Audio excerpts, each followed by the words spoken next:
Parents whose ex ran away with your child. How did you finally get them back? My wife and I got divorced shortly after our son was born. Things had been falling apart for a while, and the stress of being new parents didn't help. By the time he was 6 months old, she had already moved out and was living with her sister. We kept things civil at first, shared custody, alternating weekends, and a few midweek visits. I never missed a pickup, and I did everything I could to be present. We had our routines. He'd help me make pancakes in the morning and fall asleep in my arms watching cartoons. Then she met Kyle. I didn't like the guy, but I kept my mouth shut for the sake of my kid. He was the kind of guy who acted like a substitute teacher trying too hard to be cool.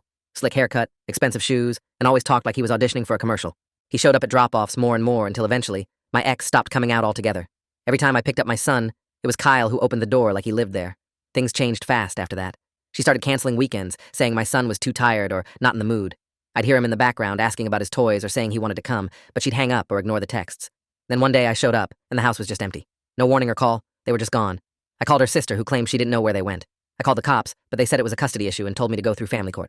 I got a lawyer and filed emergency paperwork, but the court date was weeks away. I was losing it. It felt like they had vanished. Out of desperation, I hired a private investigator. He found them living 2 towns over under Kyle's last name.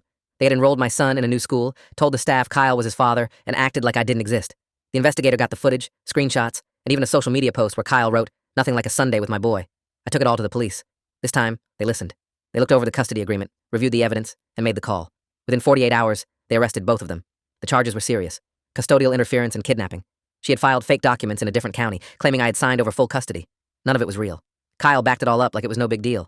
Said they were just doing what was best for their family. In the end, I got full custody. My son came home scared and a little distant, but after a few weeks, he started settling back in. We watched our favorite shows again, and he asked for pancakes.